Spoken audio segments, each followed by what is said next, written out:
사슬을 끊어라.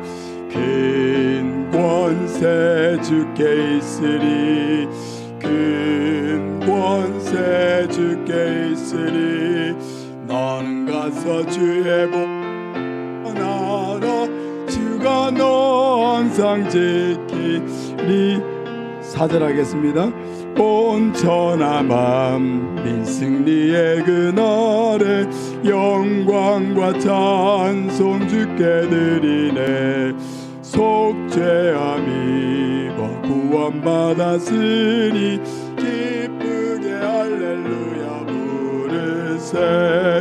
큰 권세 주께 있으리. 큰 권세 주께 있으리. 너는 가서 주의 복음 전하라.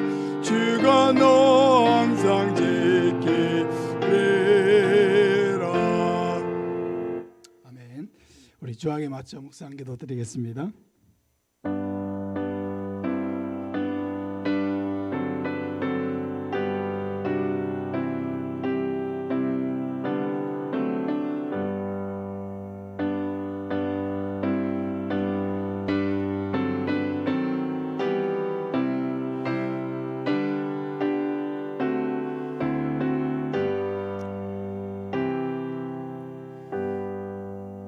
신앙 고백하겠습니다. 나는 전능하신 아버지 하나님 천지의 창조주를 믿습니다. 나는 그의 유일하신 아들 우리 주 예수 그리스도를 믿습니다. 그는 성령으로 잉태되어 동정녀 마리아에게서 나시고 본디오 빌라도에게 고난을 받아 십자가에 못 박혀 죽으시고 장사된 지 사흘 만에 죽은 자 가운데서 다시 살아나셨으며 하늘에 오르시어 전능하신 아버지 하나님 우편에 앉아 계시다가 거기로부터 살아있는 자와 죽은 자를 심판하러 오십니다. 나는 성령을 믿으며 거룩한 공교회와 성도의 교제와 죄를 용서받는 것과 몸의 부활과 영생을 믿습니다. 아멘. 찬송가 538장 찬송드리겠습니다. 찬송 후에 김영순 권사님 기도 인도하시겠습니다.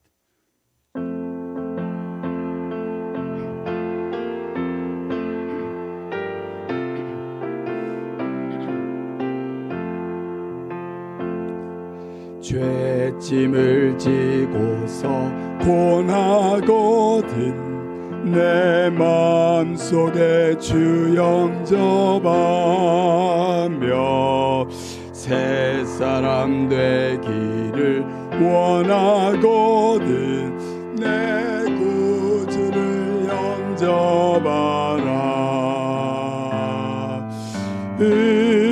의심을 다 버리고 곧 주를 영접하라. 만문 다 열어놓고 내 구주를 영접하라. 정결케 되기를 원하거든 내 마음속에 주 영접하며 생명수 마시기 원하거든 내 구주를 영접하라. 의심을 다 버리고 구주를 영접하라. 만문 다 열어놓고 내 구주를 영접하라.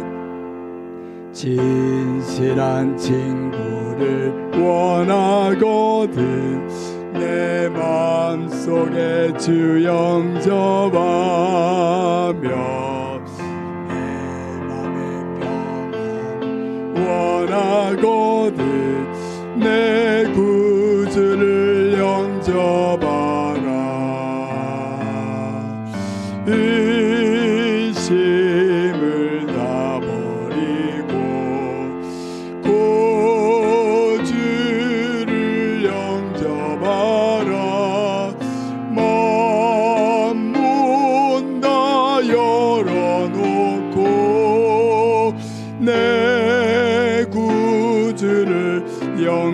영접하라. 즐거운 찬송을 하려거든 내 마음속에 주 영접하며 평안한 복지에 가려거든 내 구주를 영접하라. 의심을 다 버리고 구주를 영접하라. 만문 다 열어놓고 내 구주를 영접하라.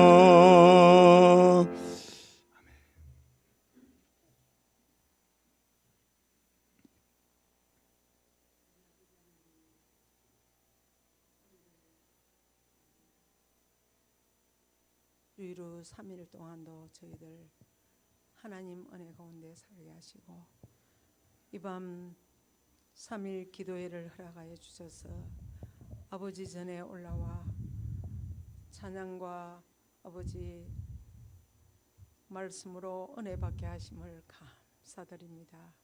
아버지 하나님, 허물과 죄로 영원히 죽을 수밖에 없고 영원히 멸망받아야 마땅할 저희들을 우리 아버지께서 사랑하여 세상에 많은 사람들 가운데 가장 부족하고 미련하고 둔한 저들을 하나님의 자녀 성도로 삼아주시고 지금까지 이르도록 순간순간 지키시고 인도하신 아버지 감사를 드립니다. 이런 은혜와 사랑을 한없이 받았는데도 저희들은 말씀대로 순종치 못하고 아버지 하나님, 저들의 생각과 뜻대로 살아갈 때가 많은 미련하고 부족한 저희들 시간도 우리 예수님의 흘리신 십자가 보혈로 깨끗하게 정결케 씻어주시고 하나님 앞에 아버지 하나님 신령과 진정으로 드리는 예배가 되게 하여 주옵소서. 아버지 하나님, 세워주신 목사님 이 시간도 능력의 장중에 붙들어 주옵소서. 늘 말씀 준비하여 단위에 세우실 때마다 성령 충만함을 부어주시고 말씀의 능력을 다하여 주시며 우리 목사님 또 선교와 전도의 비전을 가지고 하나님 앞에 기도하며 모든 일을 행하실 때마다 늘 성령 하나님께서 함께하여 주시고 목사님 목회사역에 우리 하나님께서 축복하여 주시고 함께하여 주옵소서. 성대도 지켜주시고 건강도 지켜주옵소서. 아버지 하나님께서 모든 일을 다 아버지 주관하시고 함께하여 주옵소서. 아버지 하나님, 사모님에게도 함께하여 주옵소서. 목사님을 보필하며 교회를 섬겨갈 때에 늘 위로와 평강이 함께하여 주시며 우리 사모님 건강도 지켜주시고 먼 길을 다녀올 때에도 안전을 지켜주옵소서. 자녀들에게도 함께하여 주시며 우리 근사님에게도 아버지 하나님 위로와 평강이 있게 하여 주옵소서. 아버지 하나님, 우리 교회를 사랑하여 주셔서 76년 전에 이 몸된 재단을 이곳에 세워주시고 지금까지 이르도록 우리 교회가 성장하고 부흥할 수 있도록 은혜 주심을 감사를 드립니다. 이 지역에 죽어가는 많은 영혼들을 구원하고도 남을 수 있는 이 재단이 되게 하여 주시고 등대 사명을 잘 감당하는 재단이 되게 하여 주옵소서. 우리 교회가 아버지 하나님 또 부흥성회를 앞두고 아버지 하나님 저희 성도들이 기도하는 중에 있습니다. 오실 강사님에게도 함께하여 주셔서 아버지 건강도 지켜주시고 아버지 이곳에 와서 말씀 전갈 때에 저들은 그 말씀을 받아 순종하는 삶이 되게 하여 주옵소서. 아버지 하나님 또 우리 교회가 아버지 하나님 초청주의를 앞두고 각자 각인에게마다 태신자를 작정하고 하나님 앞에 기도합니다. 아버지 하나님 저들의 마음을 움직여 주셔서 저들이 아버지 하나님의 전으로 아버지 그날 참석할 수 있도록 주님 인도하여 주옵소서. 우리 하나님께서 은혜를 다하여 주셔서 저들이 이 자리에 와서 말씀을 듣고 아버지 하나님 열매 맺게 하여 주옵소서. 아버지 하나님 또 교육기관을 주님 기억하여 주옵소서. 우리 전도사님을 보내주심을 감사를 드립니다.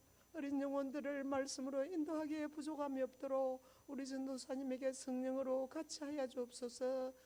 세워주신 교사 선생님들 한 사람 한 사람 주님께서 기억하여 주시고 어린 생명들을 위해서 기도할 때에 그 기도를 들으시고 우리 하나님께서 응답해 주옵소서. 그리하여 우리 교육기관이 차고 넘칠 수 있도록 주님 은혜로 인도하여 주옵소서. 병중에 있는 성도들 한 사람 한 사람 기억하여 주옵소서. 하루속히 건강의 회복을 허락하여 주셔서 하나님 전에 나올 때마다 아버지 하나님 건강한 모습으로 주님 앞에 나올 수 있도록 우리 하나님께서 인도해 주옵소서. 이 시간도 말씀을 들고선 목사님에게 함께하여 주옵소서. 준비하신 말씀 온전히 선포되어지게 하여 주시며 성령으로 함께하여 주셔서 아버지 말씀의 풍성함을 허락해 주옵소서. 감사를 드리며 예수님의 이름으로 간절히 기도드립니다. 아멘.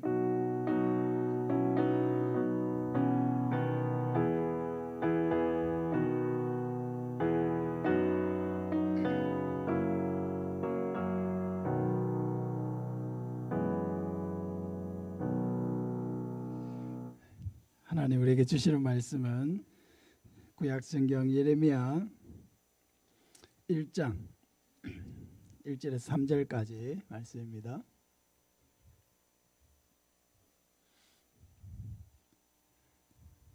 구약성경 예레미야서 1장 1절에서 3절까지 구약성경 1050쪽입니다. 오늘 새벽부터 예레미야를 읽기 시작했는데 표시를 해두시기 바랍니다.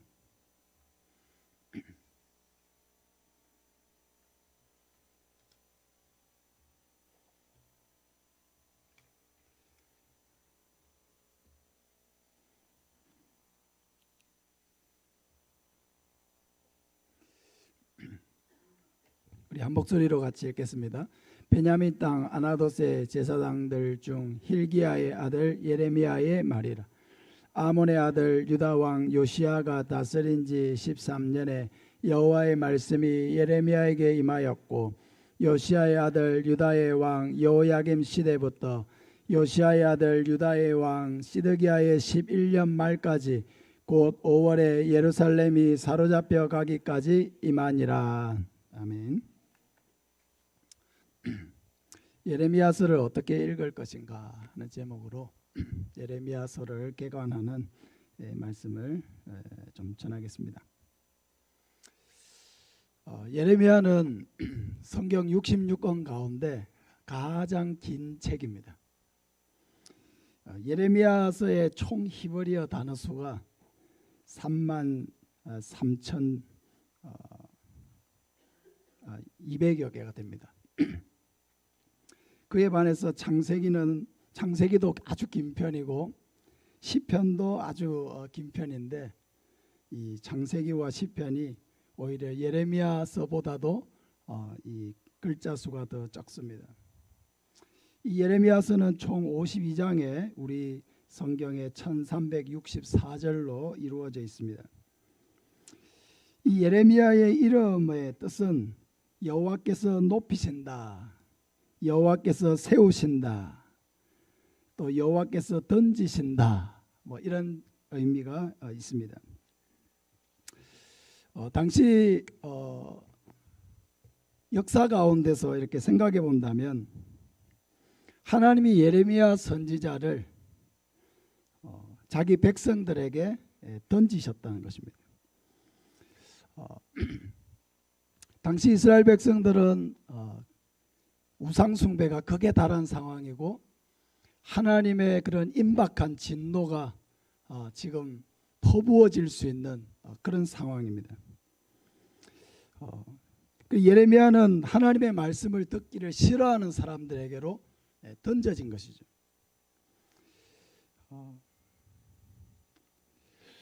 하나님의 말씀을 듣기를 싫어하는 사람들에게 가서 하나님의 말씀을 선포합니다. 예레미야는 어떤 입장에 처했을까요? 여러분 대략 상상이 됩니까? 우리가 예레미야서를 이렇게 쭉 읽어보면 예레미야는요 미움을 받게 됩니다. 핍박을 당하게 됩니다. 생명의 위협까지도 느끼게 됩니다. 하나님의 말씀을 듣기를 싫어하는 자에게 계속해서 하나님의 말씀을 전하는데 뭐 잘된다, 복준다 이런 말씀을 전하면은 뭐 예레미야가 아무 어려움이 없었겠죠. 근데 지금 이스라엘의 상황이 이제 곧 하나님의 심판이 임박해져 오고 있는 그 상황을 이야기해 줘야 되고, 당신들이 계속 이대로 살다가는 당신은 죽을 수밖에 없습니다. 멸망당할 수밖에 없습니다. 이렇게 선포를 해야 되는 거예요. 그러니까 예레미야는 이제 이러한 사람들에게로 던져져서 말씀을 선포해야 되는 사명을 받은 것입니다. 말씀을 정말로 들어야 될 사람이 말씀을 잘 듣지 않습니다. 이게 항상 문제죠. 공부를 정말로 해야 될 아이들이 공부를 잘 하지 않을 때, 공부하는데 열심을 내지 않을 때 정말 큰 문제가 있죠. 나라를 열심히 지켜야 될 군인이 나라를 지키는데 관심이 없을 때 정말 큰 문제가 있겠죠. 아이를 잘 돌봐야 될 책임이 있는 부모가 아이를 돌보는데 관심이 없을 때 그 부모에게는 큰 문제가 있는 거죠. 예레미야 선지자도 이스라엘 백성들의 상황을 알기 때문에 하나님의 부르심을 따라 산다는 것이 얼마나 힘든 일인지 알고 있었습니다. 그래서 한 번은 예레미야 선지자가 하나님께 자신의 사정을 이야기합니다. 20장 7절부터 우리 화면을 보고 같이 한번 읽겠습니다. 여호와여, 주께서 나를 권유하심으로 내가 그 권유를 받았사오며 주께서 나보다 강하게 이기셨으므로 내가 조롱거리가 되니 사람마다 종일토록 나를 조롱하나이다. 내가 말할 때마다 외치며 파멸과 멸망을 선포함으로 여호와의 말씀으로 말미암아 내가 종일토록 치욕과 모욕거리가 됨이니이다. 내가 다시는 여호와를 선포하지 아니하며 그의 이름으로 말하지 아니하리라 하면 나의 마음이 불붙는 것 같아서 골수에 사무치니 답답하여 견딜 수 없나이다. 하나님 때문에 내가 어쩔 수 없이 하나님 말씀을 선포했다는 거예요. 하나님이 나를 권유하심으로 내가 그 권유를 받았고, 주께서 나보다 강하여 이기셨으므로 내가 말씀을 선포하지 않을 수 없도록 내몰려졌는데 결과적으로 어떻게 되었다는 겁니까? 종일토록 사람들의 조롱을 당하고 있습니다. 제가 계속해서 파멸과 멸망을 선포함으로 사람들로부터 치욕과 모욕을 당하고 있습니다. 계속 이런 상황이 계속되니까 내가 다시는 여호와의 이름으로 말미암아 선포하지 아니하리라, 그런 다짐을 했다는 거예요. 예레미야가 내가 다시는 내가 하나님 말씀을 선포하지 않으리라. 그랬더니 내 마음이 불붙는 것 같아서 견딜 수가 없다. 다시 선포하지 않을 수가 없다. 이것이 바로 예레미야가 처한 상황입니다.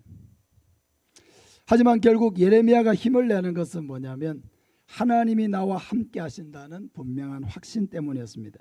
20장 11절 보면 그러하오나 여호와는 두려운 용사 같으시며 나와 함께 하심으로 나를 박해하는 자들이 넘어지고 이기지 못할 것이오며 그들은 지혜롭게 행하지 못함으로 큰 치욕을 당하오리니 그 치욕은 길이 잊지 못할 것이니이다. 지금은 내가 이렇게 조롱을 당하고 치욕을 당하지만은 결국은 그들이, 나를 박해하는 그들이 다 넘어지게 될 것이고 치욕을 당하게 될 것입니다. 하나님은 두려운 용사 같으시고 나와 함께 하시기 때문에 내가 지금 어려움을 겪고 있지만 결과적으로 다 이겨낼 것입니다.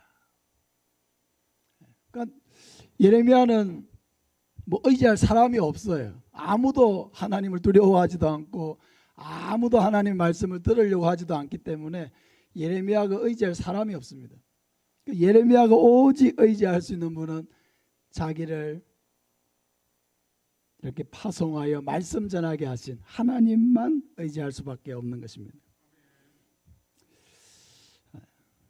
여러분 우리도 복음을 전하면 어려움을 만나게 되고 또 열매를 얻기가 쉽지가 않습니다.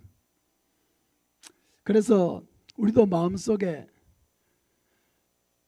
이 일을 계속해야 되나 하는 그런 생각들을 할 수가 있습니다. 그러나 우리도 그러한 낙심된 마음이 찾아올 때 때로는 우리가 이상한 사람처럼 취급을 받을 수도 있고 너무 광신도처럼 취급을 받을 수도 있고 또 누군가의 조롱거리가 될 수도 있습니다. 그럴 때 우리도 우리의 낙심된 심령, 우리의 마음속에 찾아오는 낙심된 마음, 우리가 어떻게 그 마음을 다시 일으켜서 우리에게 주어진 일들을 계속해 나갈 수가 있습니까?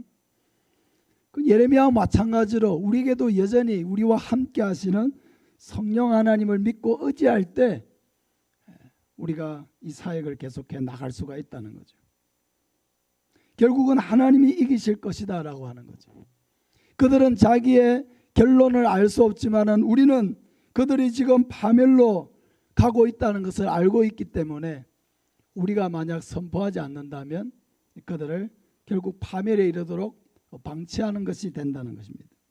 그래서 이 일이 힘들기는 하지만은 그러나 계속해서 성령님이 우리와 함께 하심을 믿고 여러분 담대하게 낙심하지 말고 계속해 나가시기를 바랍니다. 이 예레미야서의 저자는 예레미야 선지자입니다.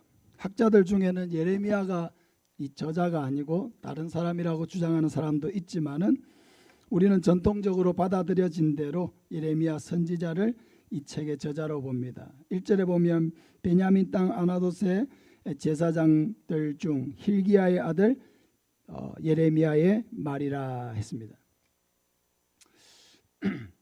이 아나돗이라고 하는 땅은 이게 그 베냐민 지파에게 나눠준 그 땅 중에서도 특별히 각 지파마다 레위 지파에게 준 땅들이 있었죠. 바로 이 아나돗이 레위 지파에게 준 그 땅입니다. 예레미야가 바로 이 아나돗 출신의 제사장 중 힐기야의 아들입니다. 예레미야는 여기 보면 예레미야의 말이라, 예레미야의 말이라. 그러니까 이 자체가 곧 예레미야가 하나님의 말씀을 받아 기록한 것이라는 것을 우리에게 알려주고 있습니다. 근데 예레미야서의 일부는 바룩이라고 하는 사람이 예레미야의 서기관으로서 예레미야의 말, 다시 말하면 하나님이 예레미야에게 주신 이 계시의 말씀을 받아서 대신 대피를 한 것을 우리가 알 수 있습니다. 36장 다 읽을 수는 없고요. 36장 4절만 보면은 이에 예레미야가 네리야의 아들 바룩을 부르매 바룩이 예레미야가 불러주는 대로 여호와께서 그에게 이르신 모든 말씀을 두루마리 책에 기록하니라. 근데 이렇다고 바룩이 대피를 해줬다고 해가지고 이게 바룩의 책이다 그렇게 말할 수는 없죠. 말 그대로 대피를 한 것이고 계시를 받아서 불러준 사람이 예레미야이기 때문에 이것은 예레미야의 기록으로 우리는 보아야 합니다. 바울도 자기가 서신을 다 쓰지는 않았죠. 특별히 로마서 이렇게 마지막에 보면 이 바울을 대신해서 이 로마서를 드디오라고 하는 사람이 대피를 했다라고 이렇게 기록하고 있는 것을 보게 됩니다. 그렇다고 해서 로마서를 드디오가 썼다 이렇게 하는 사람은 없죠. 로마서는 바울이 쓴 것입니다. 예레미야서의 역사적 배경을 보면은 예레미야서는 요시야 왕 13년 우리 서기 연대로 치면은 주전 627년입니다. 627년부터 선지자 사역을 시작해서 시드기야 왕 제11년 서기 주전 586년까지 남유다가 멸망할 때까지입니다. 오늘 우리가 읽었던 본문에 보면 예루살렘이 사로잡혀 갈 때까지, 예루살렘이라는 땅이 사로잡혀 갈 수는 없잖아요. 그러니까 이 땅에 있는 사람들이 바벨론으로 사로잡혀 갈 때까지 사역을 했다. 그러니까 예레미야의 사역 기간은 남유다가 멸망하기 마지막 40여 년 정도 됩니다. 요시야가 왕이 되었을 때에 처음 8세였는데 그때 나이가 8살이었는데 당시에 세계 최고의 패권 국가는 아시리아였습니다. 아시리아. 우리 성경에는 아수르라고 번역되어 있습니다. 아수르.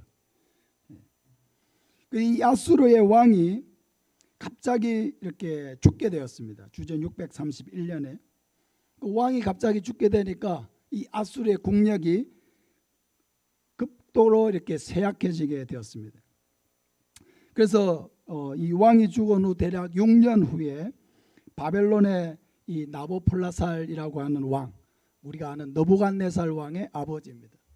이 나보폴라살이라는 왕이 이 아수르로부터 이제 독립을 이렇게 선언하고 또 메대 제국과 연합을 해가지고 주전 612년에는 이 아수르의 수도였던 니느웨를 점령을 해가지고 이제 새로운 패권 국가로 도약을 하게 됐습니다. 그런 와중에 이제 그 오래 전부터 패권 국가를 유지하던 나라가 이스라엘 아래쪽에 있죠. 어떤 나라입니까?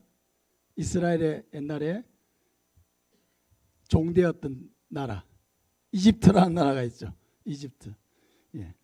그러니까 이집트는 이 바벨론이 또 이렇게 세력을 키우니까 그것에 대해서 또 못마땅한 그런 마음들이 있었습니다.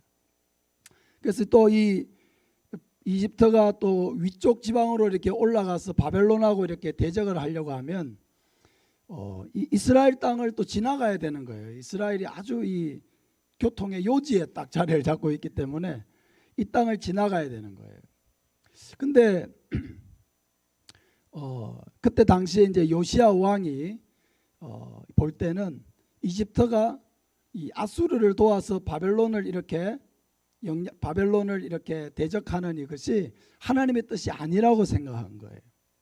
그래서 이제 이 요시야 왕이 이집트와 맞서게 된 거죠. 이집트가 위쪽으로 올라가서 아수르와 힘을 합쳐서 바벨론과 이렇게 싸우려고 하는데 못 올라가도록 이제 유다가 이제 거기서 이제 방어막을 친 것입니다. 그렇게 하다가 이 요시야 왕이 결국 전사를 하게 됩니다. 그때 이제 요시야 왕이 된 지 이제 31년이 되었을 때고요. 남유다도 이 요시야 왕이 죽고 난 후로 급격하게 쇠락의 길을 걷게 됩니다. 그래서 결국 바벨론에 의해서 세 차례 공격을 받게 되고 세 번에 걸쳐서 포로로 잡혀가게 되는 그런 상황이 되었습니다. 제일 중요한 것은 이제 예레미야서의 메시지죠. 첫째는 하나님의 언약 백성인 이스라엘이 하나님의 말씀을 어기고 계속해서 불순종하는 삶을 산다면 반드시 패망하게 된다는 것입니다. 이게 바로 예레미야의 메시지예요. 경고의 메시지죠. 멸망의 메시지입니다. 우리도 하나님의 백성이 되었으면 하나님의 말씀대로 살아야 돼요. 이게 하나님의 법칙입니다. 근데 우리가 하나님의 백성이 되었는데 하나님의 말씀을 제쳐두고 계속해서 세상의 방식으로 살려고 하면은 반드시 하나님이 제동할 것입니다. 우리가 하나님의 백성이 아니면 내버려 둘 수 있는데 우리가 하나님의 백성이고 반드시 천국을 데려가야 될 하나님의 택한 백성이라고 하면은 이제는 내 마음대로 사는 것을 하나님이 내버려 두지 않으신다는 것입니다. 그 이스라엘 백성들을 왜 하나님이 이렇게 선지자를 보내가지고 계속해서 말씀하겠습니까? 내가 택한 백성이기 때문에 그런 거예요. 하나님이 선지자를 바벨론에 보낸 일이 있습니까? 하나님이 선지자를 이집트에 보낸 일이 있습니까? 없잖아요. 그러니까 하나님은 선지자를 오직 이스라엘에 보내신 거예요. 북이스라엘에 보내시고 남유다에 보내시고 그러니까 자기 백성에게 보내어서 하나님의 그 길을 따르도록 했어요. 하나님의 길. 근데 이제 구약 성경에 보면은 이제 이스라엘 백성들이 이렇게 심판을 받는 장면이 많이 나오는데 결국 이것도 이제 하나님의 심판을 받게 되는 거죠. 왜 심판을 받느냐? 하나님과 이스라엘은 언약을 맺은 관계거든요. 언약이라는 말 많이 들어보셨죠? 언약이 뭡니까, 여러분? 말이 좀 언약하니까 굉장히 고상한데요. 우리가 편히 쓰는 말로 하자면 약속을 한 겁니다. 약속. 이제 구속력이 있는 약속을 한 거예요. 하나님과. 어디서 약속을 맺었느냐? 시내산에서 맺었어요. 이스라엘 백성들이 출애굽해가지고 시내산에 왔죠. 시내산에 와서 하나님께서 뭘 주셨습니까? 십계명을 주셨는데 십계명을 포함한 율법을 주신 거예요. 율법. 이 율법이 총 613가지예요. 하라, 하지 말라 이렇게 되어 있는 율법을 총 613가지를 주셨고 그것을 이제 요약한 것이 바로 십계명이에요. 근데 그 십계명을 이제 하나님과 이스라엘 백성들이 십계명이라고 한 조약을 맺으면서 어떻게 했냐면은 너희가 이 말씀에 순종을 하면 내가 너희에게 복을 주고 너희가 이 말씀에 불순종하면 너희가 저주를 받기로 언약을 맺었다고요. 기억나십니까 혹시? 했습니다. 확실하게 했습니다. 예. 그러니까 이제 이스라엘 백성들은 이제 이 구약 시대는 뭐냐면은 이 시내산 언약 속에 있는 거예요. 시내산 언약 속에. 하나님과 맺은 시내산 언약 속에. 이스라엘 백성들이 맺었어요. 하나님과. 순종하면 복을 받고 불순종하면 저주를 받기로 언약을 맺었다고요. 그 순종을 하면은 계속 복을 받습니다. 구약 성경에도 순종한 백성들은 계속 복을 받아요. 그리고 불순종한 사람들은 어떻게 됩니까? 계속 징계를 당하죠. 심판을 당하죠. 책망을 듣죠. 하나님의 선지자가 와서 책망하죠. 그 뭐냐? 이 시내산 언약이 계속 이루어지고 있는 것입니다. 연장선 속에 있는 거예요.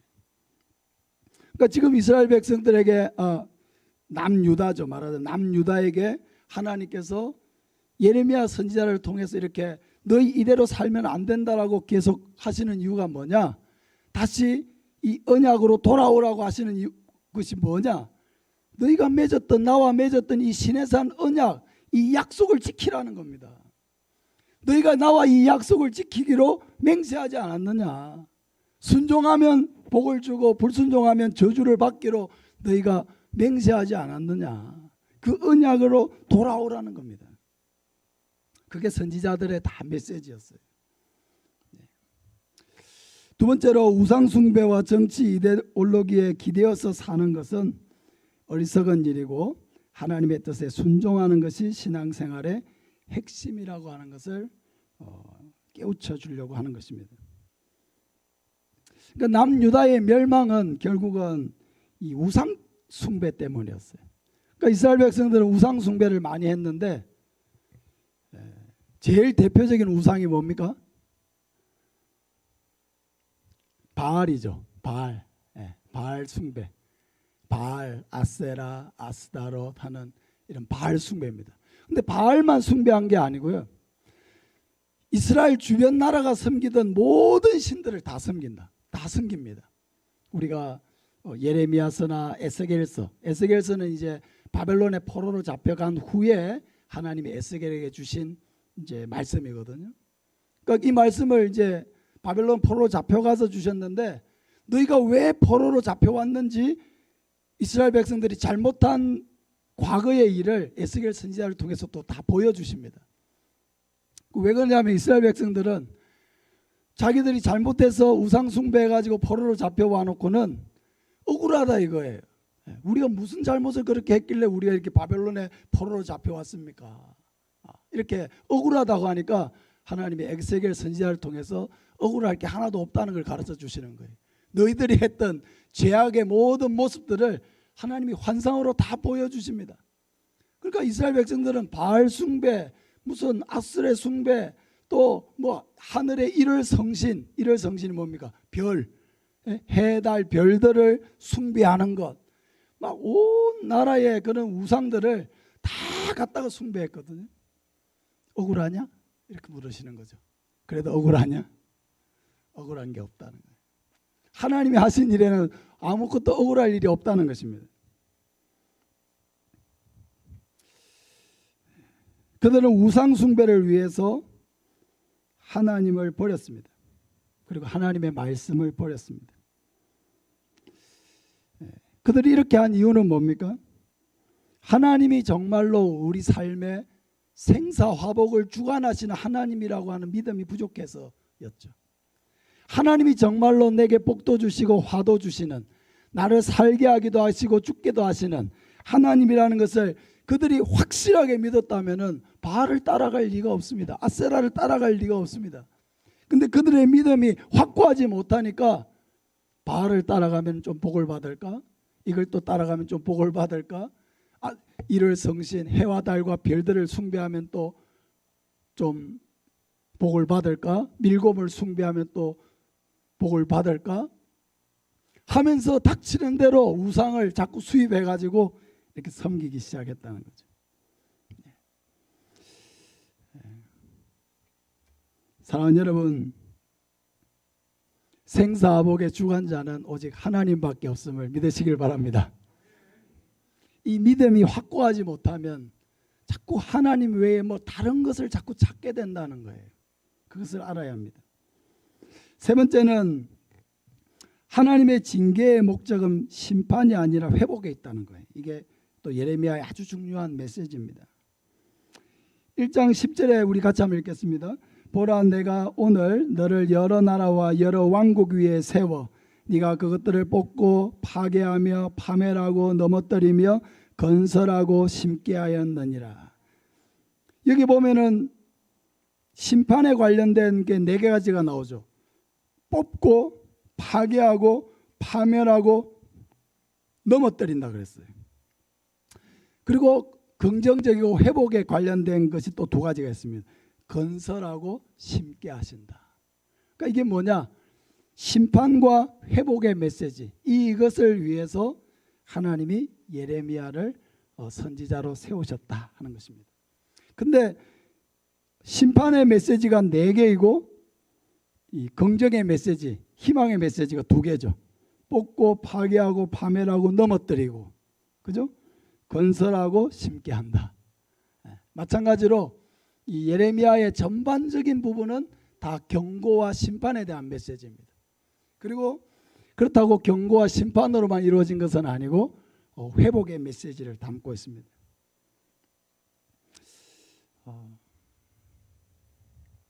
하나님은 죄를 미워하시고 또 우리가 뭔가 잘못된 길을 가려고 할 때 반드시 그것에 대해서 징계하십니다. 근데 하나님은 절대로 한 번만에 2번만에 이렇게 징계하시는 분은 아니에요. 여러 번 이야기하십니다. 여러 번 선지자를 통해서 이야기하신 후에 마침내 하나님은 징계하시고 마침내 심판하시는 것이지, 하나님이 뭐 한 번, 2번, 몇 번 선포한 후에 바로 그 다음 날 뭐 이렇게 하시는 그런 분은 아니라는 것입니다. 예레미야 선지자의 사역 기간을 봐도 그래요. 예레미야 선지자가 몇 년을 사역했다고요? 40여 년을 40여 년 동안 이 메시지를 선포했다니까요. 이렇게 살면 안 된다고. 2번 뭐 한 이틀 뭐 선포하고 가가지고 그 다음 날 막 이렇게 하나님이 하신 게 아니라는 거예요. 40년을 선포하면서 이렇게 살면 안 되고 우상을 버려야 되고 하나님과 맺었던 언약으로 돌아와야 되고, 그렇게 할 때 살 길이 열리고 하나님이 작정하신 심판이 오지 않을 것이라고 이야기하고 그렇게 했습니다. 그런데 결국은 어떻게 됐습니까? 하나님의 말씀을 듣지 않은 거죠. 사랑하는 여러분, 하나님의 말씀을 우리가 참 귀담아 들어야 돼요. 우리의 삶이 이렇게 많은 복을 누릴 수 있음에도 불구하고 하나님의 은혜와 복을 많이 못 누리는 이유가 뭐냐? 하나님의 말씀을 대충 들어요. 그걸 알아야 돼요. 하나님은 정말로 이 말씀을 듣고 우리가 살기를 원하고 바른 길을 가기를 원하고 하나님의 뜻을 바로 깨닫기를 원하는데, 우리는 살짝만 듣는다니까요. 그러자 하나님이 좀 음하게 좀 얘기하시는 것 같으면 그때만 좀 듣는 척 하다가 또 살짝 눈치 보고 또 원래 자기 하고 싶은 것도 다 해버리는 거예요. 그게 우리의 모습입니다. 아이들을 키워보니까 참 그래요. 아이들을 키워보니까. 그래서 하나님이 이렇게 아이들을 키워보라고 하셨는가. 부모가 아이들이 뭐 잘못되기를 바라는 부모는 한 사람도 없죠. 근데 자꾸 아이들은 엉뚱한 짓을 해요. 시간을 낭비하고 돈을 낭비하고 열정을 낭비하고 엉뚱한 생각이 너무 많이 차 있어요. 아이들의 머릿속에. 그 부모가 볼 때는 너무너무 답답하죠.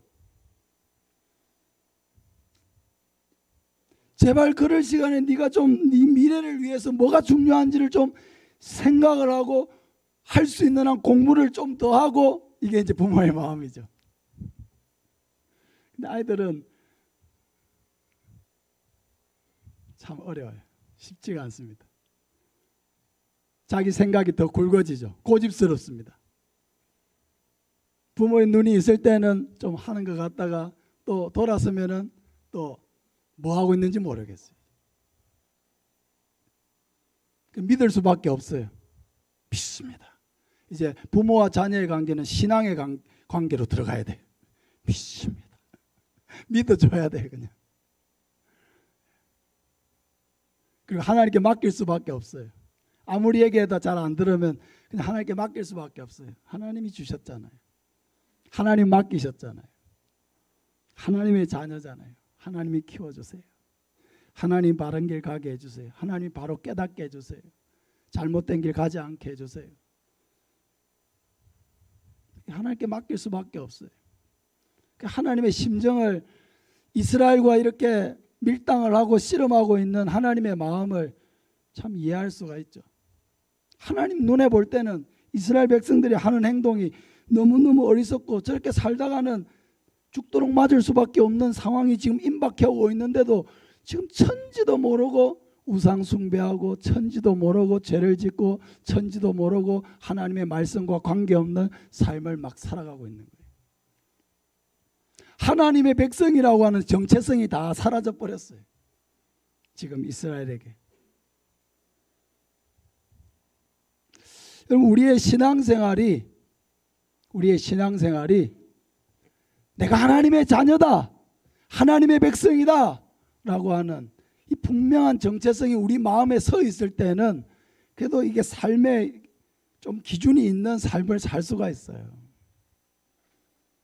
근데 내가 누구냐라고 했을 때 난 하나님의 자녀다 라고 하는 것이 마음 중심에 딱 서 있지 않으면요, 그냥 판단이 흐려지고 생각이 흐려지고 행동이 흐려지고 그 나중에는 자기가 무슨 짓을 하고 있는지도 잘 모르게 되는 거예요. 형식만 남게 되는 것입니다.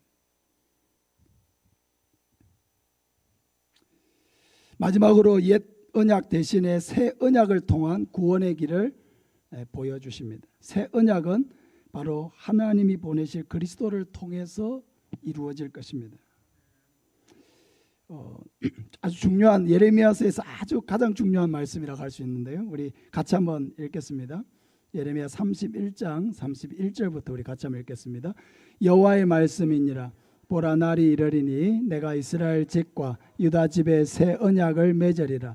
이 언약은 내가 그들의 조상들의 손을 잡고 애굽 땅에서 인도하여 내던 날에 맺은 것과 같지 아니할 것은, 내가 그들의 남편이 되었어도 그들이 내 언약을 깨뜨렸음이라. 여호와의 말씀이니라. 그러나 그 날 후에 내가 이스라엘 집과 맺을 언약은 이러하니, 곧 내가 나의 법을 그들의 속에 두며 그들의 마음에 기록하여 나는 그들의 하나님이 되고 그들은 내 백성이 될 것이라. 여호와의 말씀이니라. 그들이 다시는 각기 이웃과 형제를 가리켜 이르기를 너는 여호와를 알라 하지 아니하리니, 이는 작은 자로부터 큰 자까지 다 나를 알기 때문이라. 내가 그들의 악행을 사하고 다시는 그 죄를 기억하지 아니하리라. 여호와의 말씀이니라. 처음 옛 언약은 어떤 언약이냐면요, 내가 그들의 조상들의 손을 잡고 애굽 땅에서 인도하여 내던 날에 맺은 것이라고 그랬어요. 이게 무슨 언약이라고요? 아까 시내산 언약이라고 했습니다. 시내산 언약. 근데 하나님께서 이 시내산 언약으로는 이 자기 백성들을 도무지 구원할 수가 없는 거죠. 왜? 하나님의 법은 명확하고 이 법을 지키지 않으면 하나님의 심판도 반드시 임하고야 말 건데 이스라엘 백성들은 어떻게 하니까? 지키질 않으니까, 순종하지 않으니까 그냥 이스라엘 백성들에게 너 이거 안 지키면 죽는 거야 라고 해가지고는 이스라엘 백성들이 이제는 한 사람도 구원받지 못하게 된다는 거죠. 그래서 하나님이 이제는 이스라엘 집과 새 언약을 맺는다고 하십니다. 처음 맺은 언약은 어디에 기록했습니까? 하나님이 십계명을 어디에다 새겨주셨습니까? 돌판에다 새겨주셨죠. 근데 이제 새 언약은 이제 어디에다 기록한다고 하십니까? 33절을 좀 띄워주세요. 어디에다 기록한다고 했습니까? 내가 나의 법을 그들의 속에 두며 그들의 마음에 기록하여. 새 언약은 돌에 기록하는 게 아니고요, 우리의 마음에 기록한다 그랬습니다. 그렇게 해가지고 나는 그들의 하나님이 되고 그들은 내 백성이 될 것입니다. 할렐루야. 굉장히 참 든든한 말씀입니다. 하나님이 나의 하나님이 되시고 그들은 나의 백성이 될 것이라. 이제 이 새 언약은요, 바로 예수 그리스도 바로 그리스도이신 예수님을 이 땅에 보내어서 그 예수님을 믿는 자와 맺는 언약을 말하는 거예요. 구약의 율법은 지켜야 내가 하나님을 만족시킬 수 있고 지켜야 복을 받을 수 있는데 이제 새 언약은 어떻습니까? 예수 그리스도를 믿음으로 말미암아 복을 받는 것입니다. 믿음으로 말미암아 우리의 죄가 사하여지는 것입니다.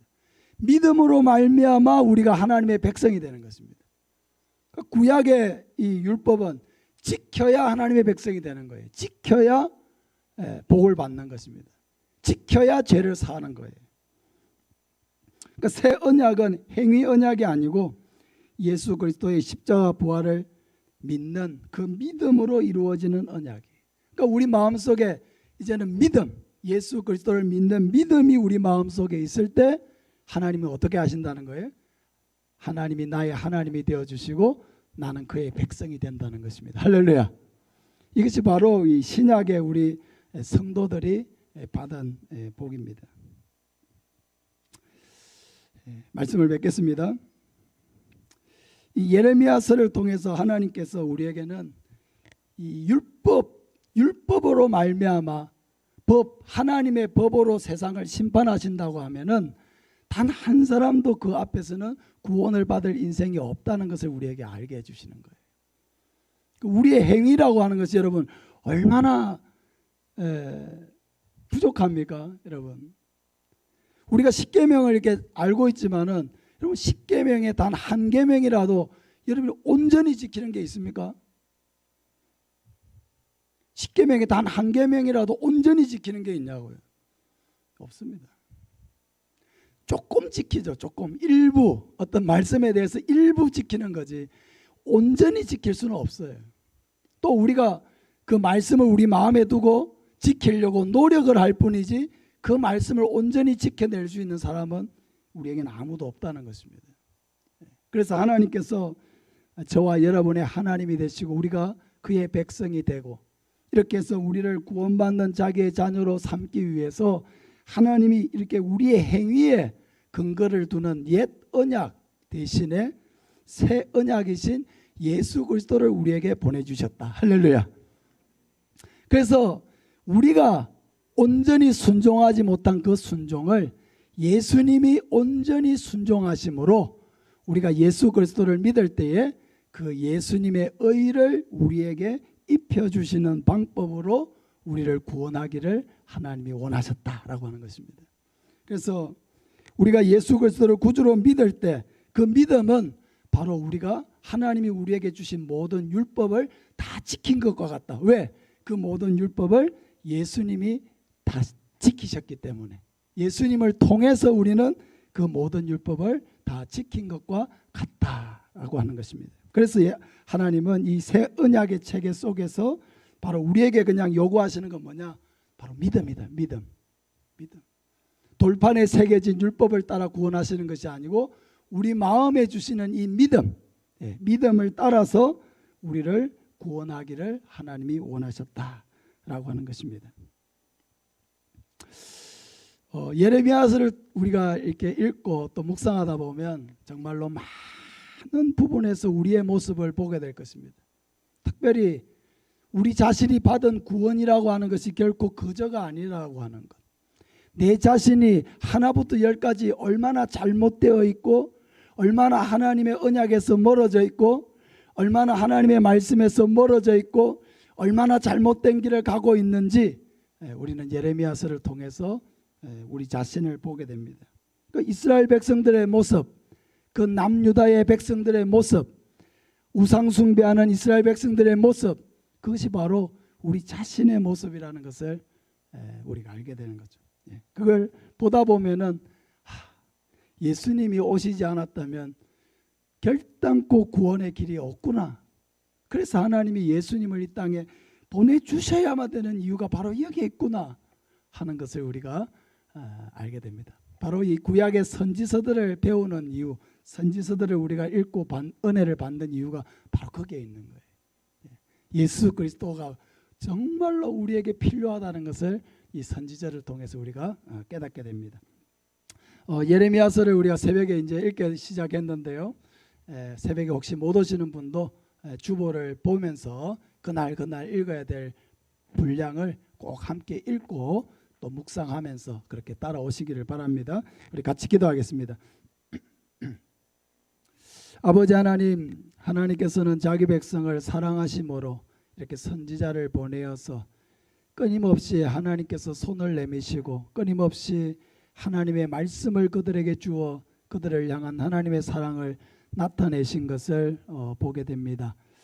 아버지 하나님, 우리가 이렇게 하나님의 말씀을 들을 수 있다는 것, 이것이 얼마나 귀하고 복된 것인지 알게 해주시고 또 이 말씀을 통해서 하나님의 마음을 알게 해주시고 하나님의 뜻을 알게 해주시고 우리를 향한 하나님의 그 사랑을 알게 해주셔서 결단코 우리가 고집스럽게 행하거나 불순종하거나 악한 길로 행하지 아니하고 하나님의 선한 뜻을 좇아 행하는 우리가 될 수 있도록 늘 인도하여 주시옵소서.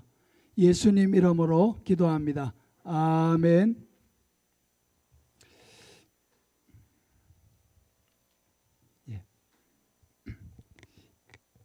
광고 드리겠습니다. 이웃과 함께 가는 등산은 뭐 높은 산에 올라가는 건 아니고요.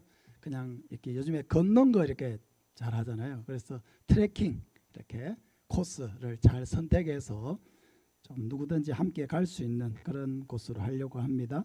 그래서 우리 태신자와 함께 신청해 주시고 우리 교회 버스로 다녀오도록 그렇게 하겠습니다.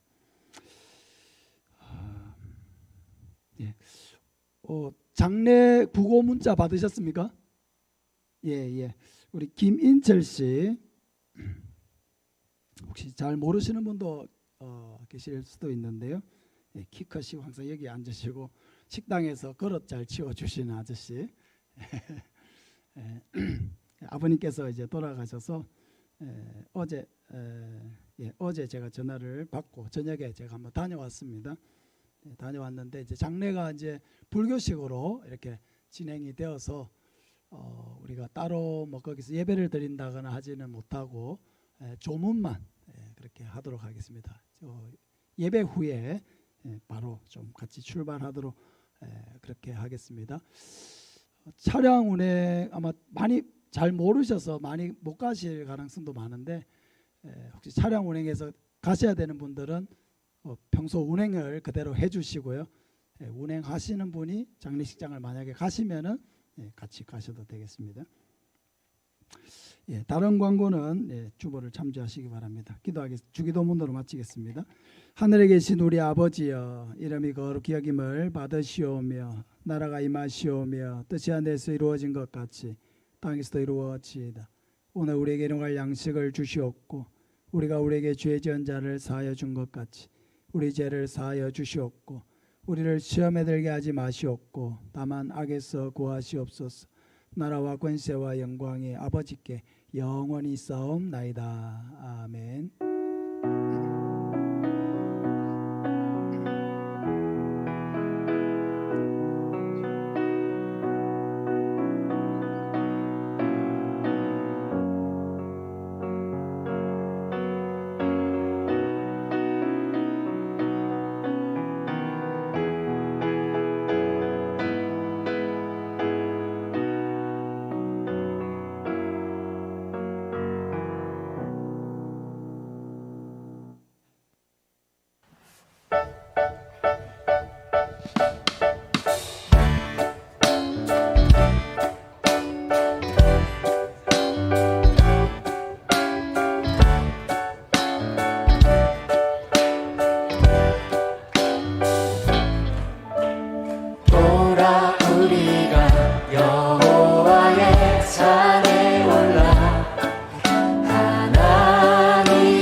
사랑